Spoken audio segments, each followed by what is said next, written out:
binging on this leadership content, and I just had this realization that I was the problem. As the point leader of the organization, I was the problem.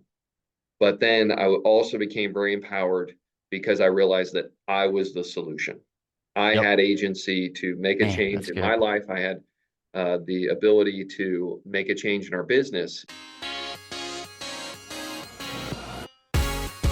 Hello, everyone, and welcome to the Moeller Real Estate and Business Podcast. I'm your host, Phil Moeller, and on this podcast, we will be interviewing guests that have made their mark in real estate, in business, and in other areas of life. Listening to podcasts myself has helped me in so many different ways and continues to do so. If you're a real estate investor or an entrepreneur or aspiring to be either, or just someone that wants to learn, you've come to the right place. An easy way to have an impact is to share this episode with friends or family, provide a review, or just spread the word. We greatly appreciate it, and now let's get to the show.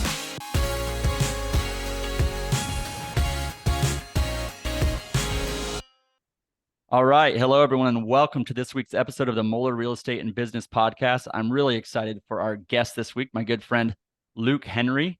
Luke is from Marion, Ohio, not to be confused with Marion, local Ohio, where the school I went to and I currently live in, but Marion, Ohio, some different towns in two wonderful parts of Ohio.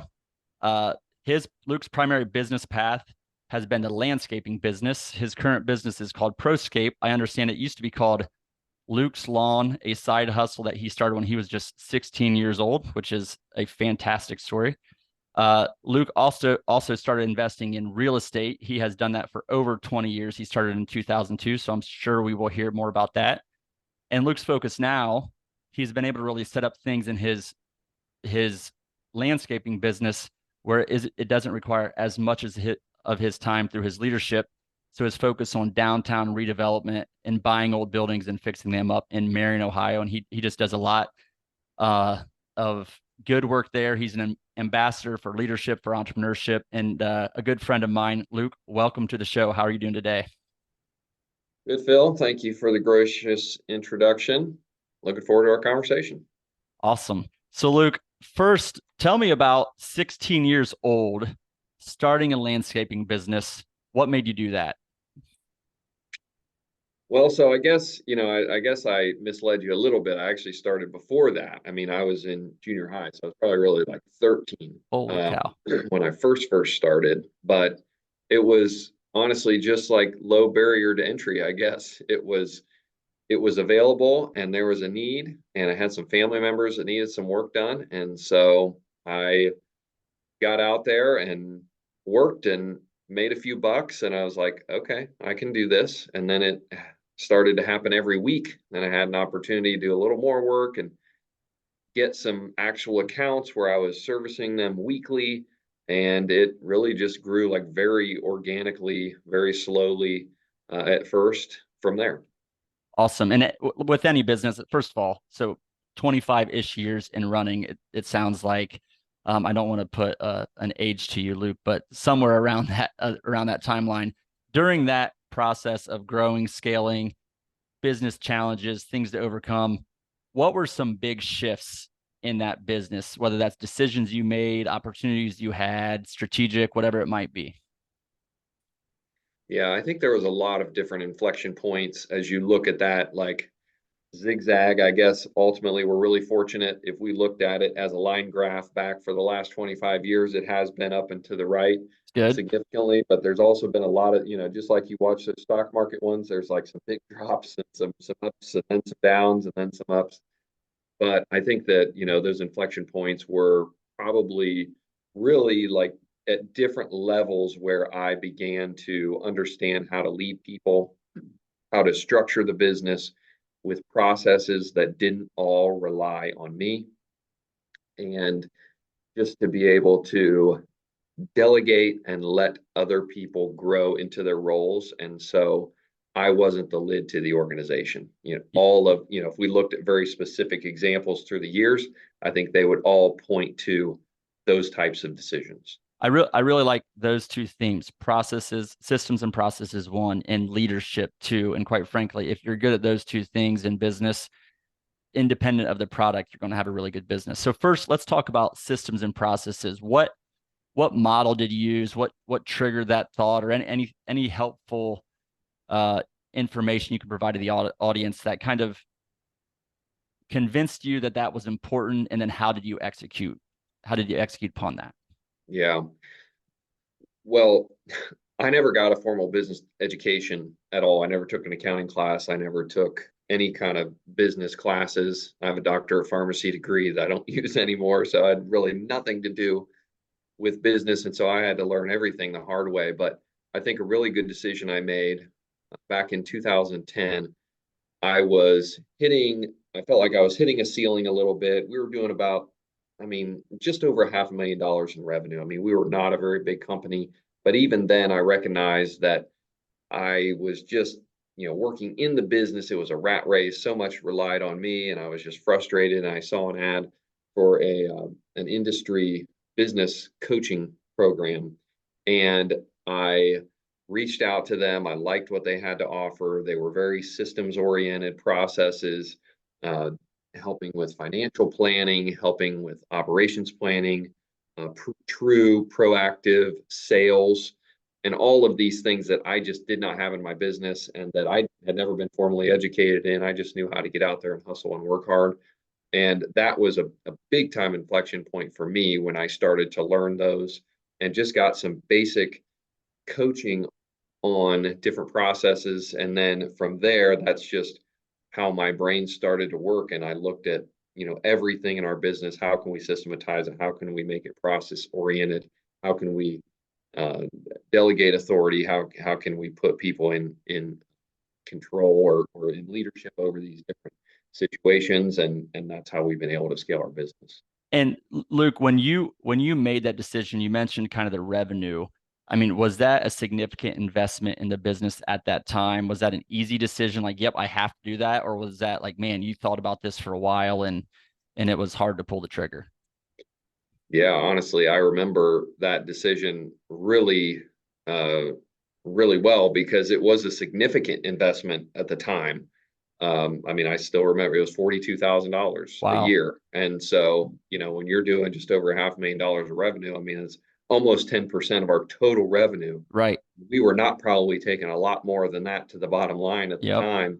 And so, for us to basically take our entire profit from one year to say, I'm going to invest everything that I make this year into growing this business and making it better for the future. It was a big move at the time, but I think that my pain was high enough that I was like, I know I have a vision for this. I know that it could be a lot bigger, and this is what I need to do to get there.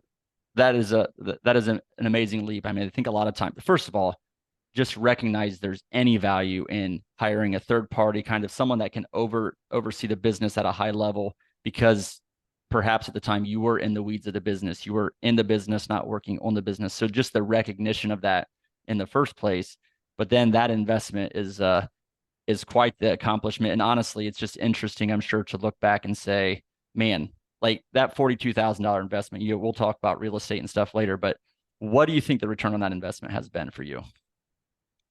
Oh man, yeah, it'd be hard to quantify, I guess, exactly because I'd like to give myself a lot of credit, but really, I think that the lessons I learned through that experience and working with professionals that knew how to structure businesses for success, and then being able to take those principles and just the way that that's rippled through our business for years. And we still use a business coach Yep. in that business, and we've been doing it for now 13 years, and we still are learning things. We still like having that baked in coaching and accountability and the things that come with having a third party perspective on your business. It's been really valuable to us. So yeah, it'd be hard to put an exact number, but I can assure you that the ROI is significant, and it's And one that I'm glad that I made.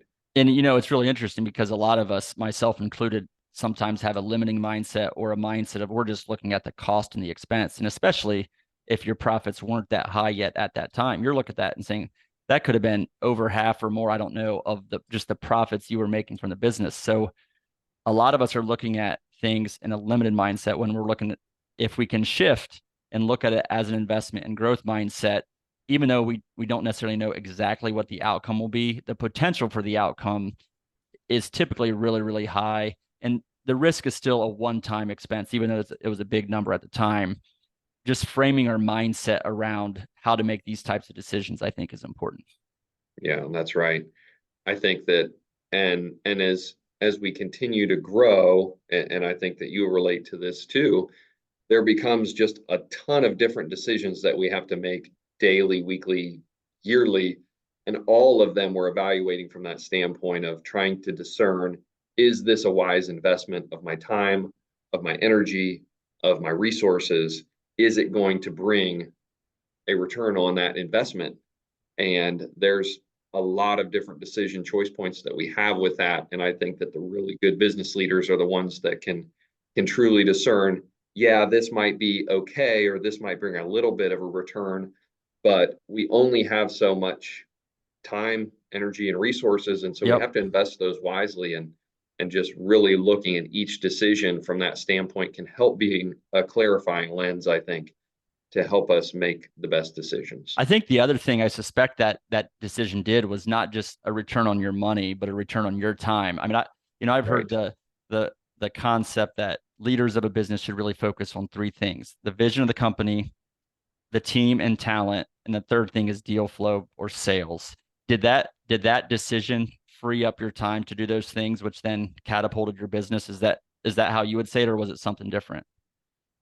Yeah, ultimately, I would agree with that. I think that that process took years. It wasn't just a microwave thing where, we plugged in $42,000 and all of a sudden we got out just a smooth running business that was throwing off tons of cash. I mean, it was a very arduous process to work through that, but ultimately, we were working on the business and not in the business, and so the returns on my time and energy started to compound, And I and think it eventually gave us that result. two thoughts. One, I think it shows persistence. You just didn't get the results immediately. The next thing I was going to say, and the listeners might figure this out, Luke is like the master of analogies, the microwave approach. You're going to hear more of that throughout. So that's kind of a challenge to you, Luke, to see what else you can come up with. I'm sure we'll get more. I want to shift to, I'm not going to give you a chance to respond to that. Sorry, Luke.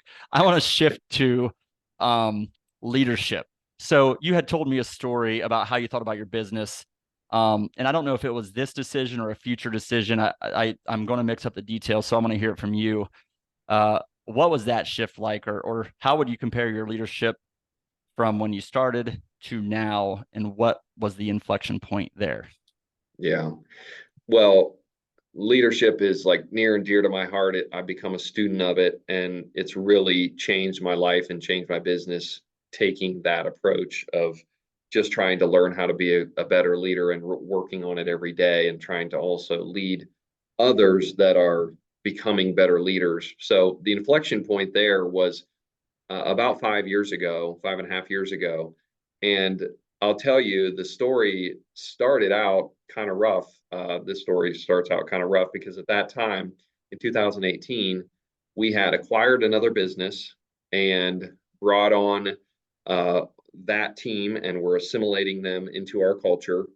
We had hired a few other, quote, experienced industry people and brought them into our business. And just had a lot of growth. We were doing an office expansion project because we brought all these people in and we had nowhere to put them, and we were on top of each other. And at the time, the culture just went down the tubes. Frankly, we had some people that were really toxic to our culture. We had some people that made me, honestly, even as the owner of the business, not want to really work there Wow. because it wasn't an uplifting place. It wasn't really positive. We weren't all rowing in the same direction. There was gossip, there was dissension, and it was pretty rough. And so we had a family vacation scheduled to go out west. We were going to Yellowstone, a Grand Teton area, and so it was July, and we'd been dealing with all this. And honestly, I was like having these thoughts of, man, I think I just want to like fire sale this business or something. Like, this isn't fun anymore. I don't want to do this anymore, and was really just in kind of a rough place. And we went on this trip. It was a good time to get out of town. Just me, my wife, and our two kids, and we were driving across the plains. I remember we were driving through Nebraska, and my family all fell asleep. And so I'm driving by myself, and there's just nothing at all to look at. And so I had never listened to a podcast before, but I had a few friends that were kind of telling me that they'd gotten into podcasts, and I was like, okay, I would like to check this out. So, of course, safely on the side of the road, I pulled out my phone and I pulled want to up I want to fact check that, by the way, but keep going. pulled out a podcast player, and I think I searched leadership or business or something, and the first one that came up was the Craig Groeschel Leadership Podcast. Okay. And so I clicked on it and I listened to one just in my earbuds. And I remember driving, and I like listened to like three of them in a row. And I just started to kind of like tear up. Wow. And I was like, this is what I've been missing. And I really had this moment. And then kind of over the next few days, I had some ability. We were staying in a place and kind of having just some downtime. So I'd take a walk or take a hike, and was listening to more of these. And I was just kind of binging on this leadership content. And I just had this realization that I was the problem. As the point leader of the organization, I was the problem. But then I also became very empowered because I realized that I was the solution. I Yep. had agency to make a Man, change that's in good. my life. I had the ability to make a change in our business. And so I became, just really convicted that this was like what we were missing. And it wasn't just for me. I needed to share it with our team because we were growing and we needed leaders throughout our organization. It couldn't just be from me. And so I decided when I went back that I was going to start a leadership study for our entire leadership and office team. And it was going to be mandatory because I knew that I had tried it before and we had kind of done some of this, and it was like voluntary, and there'd be two or three people come, and it just really didn't get much traction. But I said, I'm going to make it mandatory. It's going to be for an hour every single week. I'm going to lead it, and we're going to learn together. And so I came back, I made that announcement, and we started it. And Phil, we've done it every week for the Wow. last 5.5 years, since July of 2018. Wow. And it's completely transformed our business. It's transformed our culture. Me personally, it's transformed a lot of people in our team. I'm really proud to say that we have a lot of the same people today and more that we did when I came back and we started that. And I'm convinced that those folks are with us very much because of the investment we made in leadership training and study through this process. It also helped us to eliminate some of the wrong people that were on our team. Within 6 months, there was 5 people that basically self-selected off our team, and most of them left. I think one or two of them we let them go, and just because it became very obvious as we started going down this path that those people were not the right people for our team. They did not have a growth mindset. They did not have a leadership and kind of a mission focused mindset. They were focused on their own agenda and their own goals, and that's not where we were going. And so we wish them the best and allowed them to go elsewhere. So it's Wow. been quite a ride, but that's the story. That last 3 minutes or 5 minutes or whatever that was is so good. So first of all, you said this, I was the problem, which means I can also take ownership and control. It reminds me of the book Extreme Ownership by Yep. Jocko Willink. Like, honestly, when you don't think you're the problem, if you think it's your team or somebody else, you have zero control over that. So just Yep. that recognition at that point is like, I am the problem, but that means I have control. I can fix this. Fantastic. Um, your team, any team members that have been with you for that whole 5 years, 250 hours in total of leadership lessons and discussions that you have had, but your whole team has had. I mean, think about the education and the impact, not just that you have had on you, your team, your business, their families, extension. Like, what does that look like, right? I mean, how many of them are reading books? Are their spouses reading books? Did they tell 10 friends about it? So I just want to congratulate you because that is fantastic. And honestly, that has been such a valuable investment for you. You took the ownership and the returns have been there from this decision too, I'm sure. Absolutely.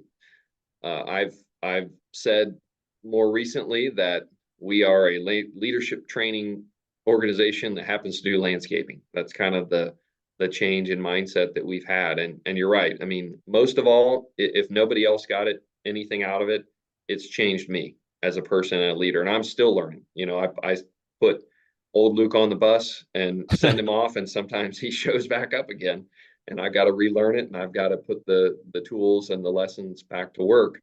But when you know that basically every week you're going to be having to bring new, fresh content to a group of leaders, You got to know it. You got to it be keeps on it. you to a high standard. Yeah, and it really has kept my consumption of leadership material and books and podcasts and YouTube videos and all of those different kinds of things, because I'm basically building this curriculum that has been sort of informal, but I'm always on the lookout for those things that I can bring back to our team and hopefully add value, because some of them are have become really good leaders, and they hold me to a high standard that I got to bring it. So Yeah. Yeah.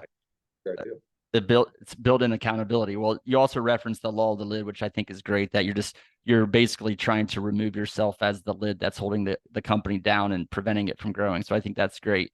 Luke, I want to transition a little bit now. I mentioned in the intro that you started buying real estate in 2002. As you know, real estate is near and dear to my heart and our listeners, I think, as well. Give me the thought process of why, as a business owner, that your business was still pretty young at that time when you started buying real estate, but the thought process of why real estate, and maybe how that thought process has even shifted over time from when you started to more recently. Yeah. I was in college at the time. I was only 19 years old when I bought my first rental property, and it was a what we now call today a house hack. It was a 5 bedroom house in my college town, a little town, Ada, Ohio, and I lived in one room and rented the other four out, and we had shared co-living. Yep. And so that was my first real estate experience, but I learned a ton because the house needed a new roof put on it. It had an old boiler that needed serviced, and sometimes the pipes would freeze. And we had, I mean, all kinds of issues. I also did some updating there. So it was just a constant learning experience. And I had to learn how to be a landlord too. Even though I had friends living in the house, I still had to do landlordy things in terms of taking care of it and also chasing them down if they didn't pay their rent, and navigating some of those types of issues. Then after my wife and I got married, we were still in college, so we lived in a different house. And then I had 5 tenants there and continued to own that house for another 12 or 13 years after that, and even well after I was out of college. So I learned about being a remote landlord as well, and dealing with contractors and tenants from afar, and all of that. So it was just net. I think I lost money on the deal over time, just because I made some bad decisions. There was some other factors involved, but man, the education once again that I got out of that experience was worth 100-fold, because that then gave me the confidence to get into other real estate deals. So That's maybe to answer your question better, I guess, what kind of caused me to do that was also just that my parents bought a few rental properties when I was in high school, and I helped rehab some of those. I helped clean them out and junk them out. And I have seen over the years, even when, just early in that process for them, what an impact it made in their overall financial picture. We didn't grow up, with a ton of money. My parents both worked for the government, but those decisions to buy a little bit of real estate and then hold it over time and have solid tenants over a lot of years created a really nice compound effect for them, and has helped them build a little bit of wealth through real estate that's really changed their financial picture significantly. Well, two things there I kind of want to focus on. First, I like to tell the story. I mean, my first investment back in 2013, you know, I didn't make a lot of money on that investment, but the things I learned from it. And what's interesting is I think mine was a pretty cookie cutter house. Yours sounds like a more complex building, perhaps an older building, if I had to suspect, with a lot of challenges. you even lost money on it. So that individual investment lost you money. That individual decision to make the investment has made you, I suspect, a lot of money over time. Is that right? Absolutely. And I think, it's interesting for people getting started. Of course, I'm not going to encourage people go buy your first investment and try to find the most challenging project ever and you'll learn a lot. Like go for it. No, I'm not saying that, but I think if you feel good about a deal, you know, understand the risk and what they are. There's some capital costs you dealt with throughout that process. Of course, you dealt with tenant and landlord issues that are not uncommon in real estate. But once you put those in context, pull the trigger because you're going to learn by having a great experience and going and doing it again, or you're going to learn by not having the perfect experience you thought, but now you have the confidence to go do it again. Because you also probably realize, but this works. Like the numbers in general, you see how it can work. You can see how debt pay down can work, market appreciation, those types of things. So really interesting and kind of a comparable story to mine. Yeah, yeah, for sure. And I've learned lots of lessons the same way through the years, just by going out, doing it, making mistakes. And when something costs you money, you remember that lesson because Yeah. it's an investment uh, in stupid tax or whatever that you don't want to make again. And so I've made a lot of those. But overall, real estate has been pretty forgiving. And especially in a buy and hold situation, Yep. there's been some houses that I intended to flip and the flips didn't go well. And we went way over budget and we had more into them than what we could get out of it. And so a couple of those I ended up holding over the long term and everything's worked out because I ended up doing just fine on it over time.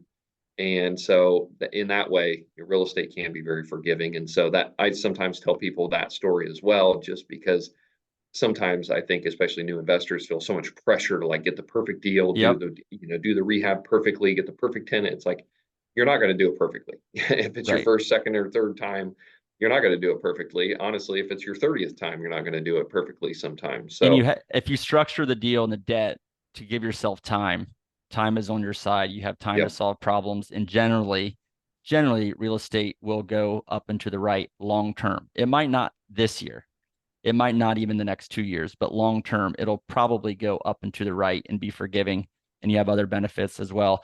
Talk to me about real estate from a business owner's perspective. How does real estate fit into your strategy? Then we'll go into the downtown stuff, but how is real estate a strategic part of your kind of your portfolio, your balance sheet, what you do as a business owner?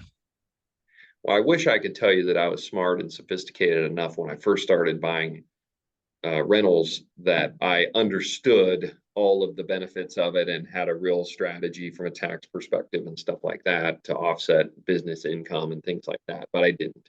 It was just something I enjoyed. I knew that it would bring long-term benefit. It was fascinating to me. It was a challenge, and like a lot of entrepreneurs, like that's just what we thrive on. So even if it doesn't make a ton of money, sometimes we go out and do stupid stuff because it's fun. Um, but I don't know. it's I don't know what you're talking about at all. No, yeah, I don't. yeah. Well, I do more of that than you, I think, stupid stuff. But Well, anyways, Luke, I think we're going to debate that after the call. We're not going to entertain the listeners that much. So we'll keep going with why real estate why as a real estate business is a owner. business owner. Yeah. Well, what I now understand as I have become a little bit more sophisticated over the years is that it does help in a lot of ways from the standpoint of offsetting some of our uh, business income, helping from a tax perspective, just being another vehicle where we can build wealth a little more passively over time to diversify a little bit outside of business. And just, there's a lot of different mechanisms working there with depreciation that helps with taxes. You've got principal pay down over time. And then we have gotten into some more of the more advanced tax strategies with cost segregation and a little quicker depreciation that way. And again, those we've gotten into over time. Very good. And I think, a book Tax Free Wealth by, I think it's Adam Wainwright. Is it Adam? No, that's not right. But uh, Tom Tom Wainwright, Wheelwright. maybe. Tom I think, Wheelwright. yeah. I think I'm thinking of a baseball player. So my bad. But the Rich Dad Poor Dad series of books, Tax Free Wealth, is a good book that talks about different strategies, not just real estate, but different strategies to help manage your taxes and your taxable income, including as a business owner. So, and some key terms there, right? Cost segregation studies, bonus depreciation, real estate professional tax status, things like that, that I think I just encourage people to understand what those terms are and do they fit into your overall financial and tax strategy, or can they? And if you don't know, ask an accountant. We're not accountants here, but we can just give you the terms that you can maybe look into more. So really, really interesting. And I'm sure, again, those lessons from your first deal and other deals have paid you a nice returns from a real estate perspective over the long term. As you said, that was another great takeaway. Luke, what are you up to now? What is your focus? What are you excited about these days? Well,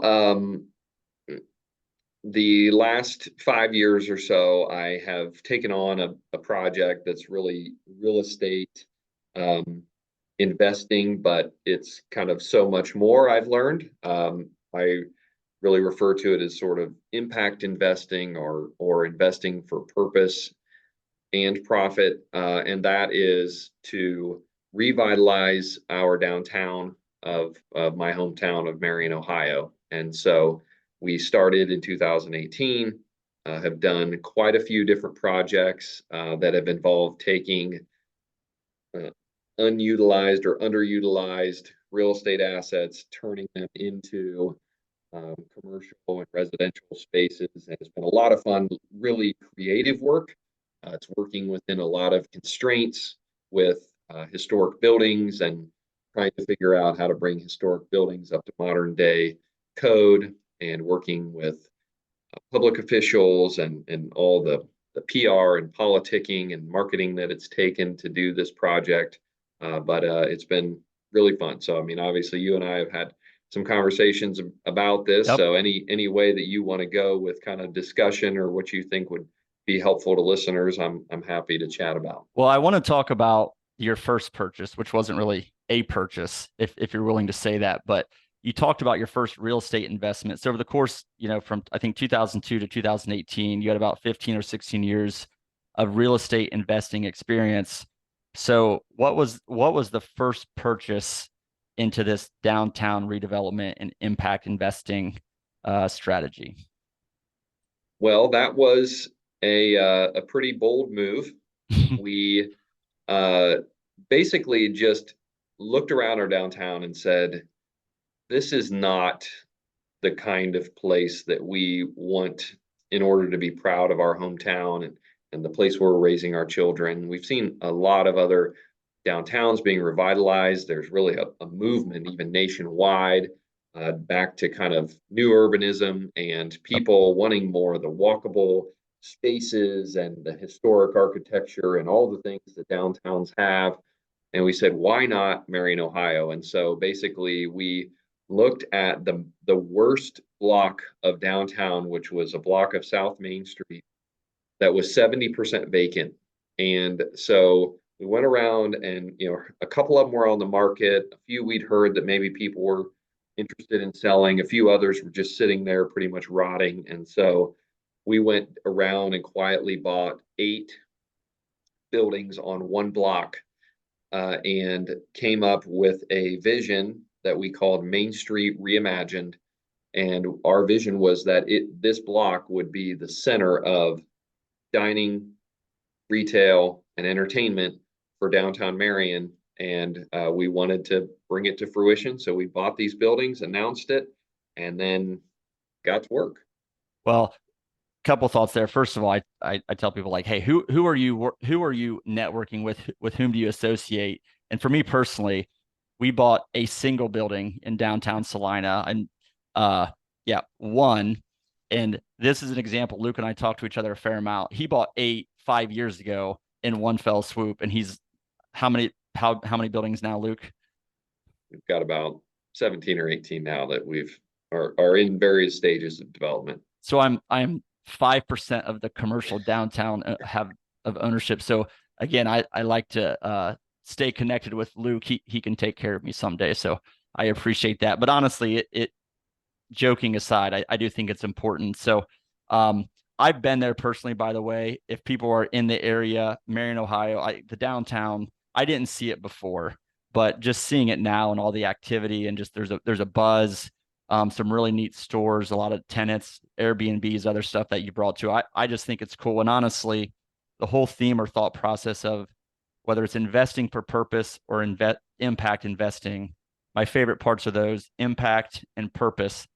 And I think the other thing that Luke probably hasn't talked about, but because of this downtown effort, you're getting, I'm sure, a lot of attention. Probably not always good, right? It can be That's good right. and bad. However, you do have a platform, you have an audience, and I think you can have an impact when you go back to Luke's earlier story on leadership and having a leadership business, not a landscaping business. Tell me about that. I mean, do you feel like that is you have an audience that you can leverage to have an impact? Oh, I think everybody does have an audience that they can make an impact on. And it's interesting as I kind of look back over my life. I'm a person of faith, and I believe that, God has sort of been helping me along the way, orchestrating things and connecting dots that only make sense in reverse.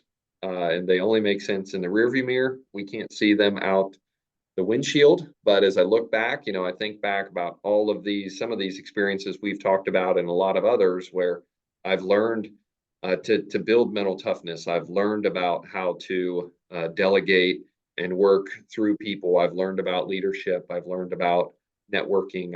I've learned about being a constant student and just reading books and always consuming content and being curious. And those things that I learned through my landscaping business and other experiences, early real estate investing, has all positioned me with a lot of the tools that I need. Not all of them are fully formed. I'm still learning, drinking from the fire hose every single day. But I believe that all of this has kind of come to culminate in this project that we're doing now that we feel is really purposeful and has been just I've been positioned here for this work for such a time as this, and I feel really good about the opportunity we have to make an impact in our. I love that. First of all, I like to tell people you can't connect the dots forward. You don't know what that looks like. You can tell this, you can see what the story and how the dots connected when you look in reverse. But if you take action, likely the connects, it might be zigzagged as you said earlier, but the dots will connect. I also believe things happen for a reason, right? So that's amazing. And just for the listeners, I mean, whatever people do, some people are working a W-2 job. Some people own their own business. Some people are real estate investors. There is an opportunity in whatever you're doing. First of all, to learn as much as you can about what you do, but second, to have an impact on the people you work with on a daily basis. So I love that. Yeah, absolutely agree.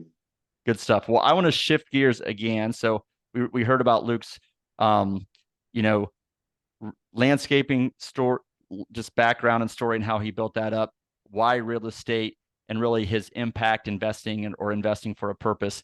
I want to shift gears to a couple of questions on success, Luke. So what would you say, if you think about all of that, what is your key to success, Ben, or keys to success?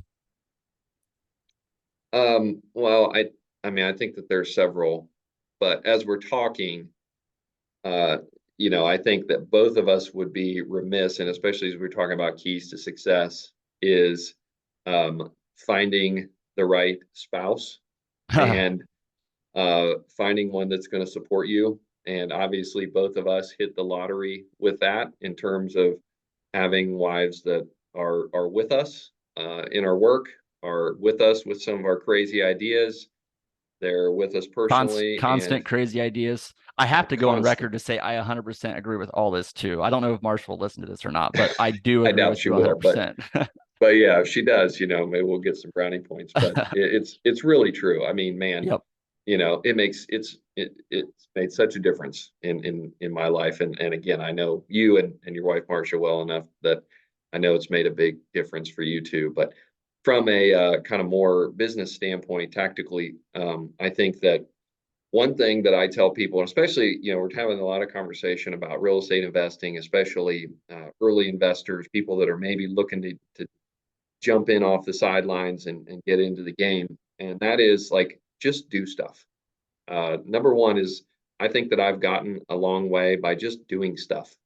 And that's probably my best and worst quality. There's challenges with that because sometimes I've gotten in a little too deep and I've had to get myself out of a situation. But I think that I would rather be in that situation than just staying on the sidelines, staying on the sidelines, staying on the sidelines. So just get out there and do stuff. Second is, I think, being a constant learner. I mentioned that earlier. I'm just always interested in learning new things. And some of those have been things that have turned into businesses or opportunities. Some of it's learning about things that I've already gotten into, or I'm learning how to get myself out of a tough situation. But that's through networking, through podcasts, YouTube, books. I mean, all that kind of thing, just constantly being a learner. And another thing I would say would be letting go. And as I've become a better leader through the years and still learning, is just learning how to let go.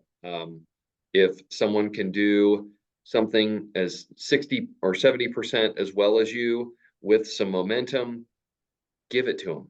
Let them Yep. take it, set them up for success. Hopefully you've created some good systems and processes for them to be able to step into, and then let go and let them learn. Yep. Bet on people and give them opportunities. And I have a lot of really great stories that I could sit and tell for hours of people that I saw something in them and I wanted to give them an opportunity, and they weren't ready, but they went for it and we went for it, and we have had great success, and they've had great success. And so, I think just letting go and not clinging to things so tightly as a business owner, to let other people get involved and do stuff.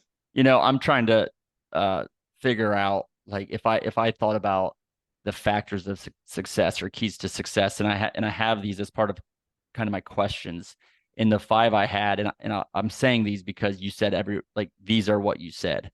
Mm-hmm. The first one you didn't just talk about now, but vision. Why are you doing what you're doing? Quite frankly, you're doing everything you're doing because of vision, mission, purpose. That's why you're doing it. So you didn't say that as a key to success, but that question is guiding everything you're doing. So that's the first one. The second one I have is education. The third is networking, you mentioned.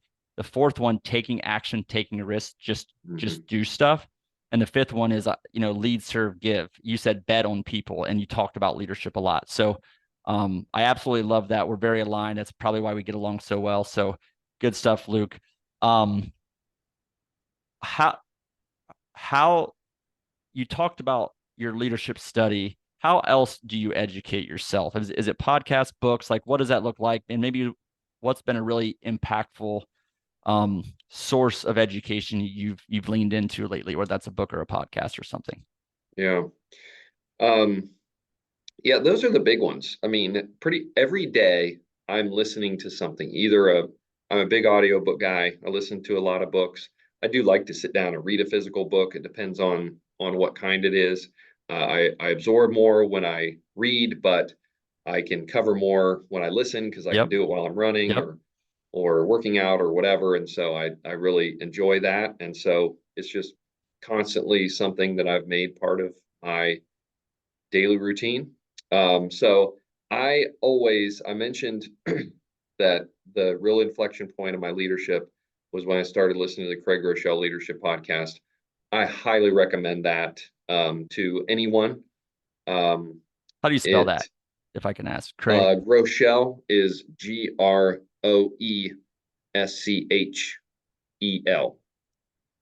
So yeah, and I especially tell people, I mean, I recommend it to people literally all the time. And I tell them, there's, I don't know, a couple hundred episodes now, but go back to like episodes 1 through like 50. And if you Okay. listen to those in sequence, you'll get a master's in leadership. It's the most bottom shelf, easy to understand, just really well presented leadership material. Most of them are all 18 to 23 minutes or something like that. So they're really easy, quick listens, and it's been transformational. Again, not just to me. I mean, we've studied most of those in our leadership study, and some of them, multiple times. Most of his episodes I've listened to multiple times, and still learn just based on what season of leadership I'm going through. So highly recommend. Awesome. Good stuff, Luke. And I think that's a good time to stop. So before we jump off of here, how can people learn more about you, what you're doing, reach out, whatever it might be? Sure. I always love meeting good people, especially in the business and real estate space. You can learn a little bit about me on our website. We have mainstreetreimagined.com, henrydevelopmentgroup.com. I'm Luke Henry on Facebook and LinkedIn. You're welcome to reach out that way. If you're ever close by, look me up and be happy to give you a little tour, talk about what we're doing here in downtown Marion. It's exciting and always evolving. Awesome, Luke. This has been amazing. I mean, just the lessons, and honest, I have 2 pages. I don't know if I'm supposed to do that or not, but I have 2 pages of my own notes that I need to follow up on. I'm definitely going to look into this Craig Groeschel podcast. I would love it if some of our listeners would check out downtown Marion. With that being said, Luke, I think our time is up here. Thanks so much for being on the Muller Real Estate and Business Podcast. Until next time, this is Phil Muller signing off. Thank you for listening to the Muller Real Estate and Business Podcast. We hope you found today's episode helpful. If you know current or aspiring investors or entrepreneurs or anyone that would benefit from today's episode, we appreciate you sharing it with them, or better yet, providing us a 5-star review. To learn more about Muller Real Estate, visit our website at www.mullerre.com. You can also sign up for our newsletter or local events via our website. In closing, I encourage you to be purposeful in all areas of life, educate yourself, network with others that have been successful, take action, and lead. Thank you.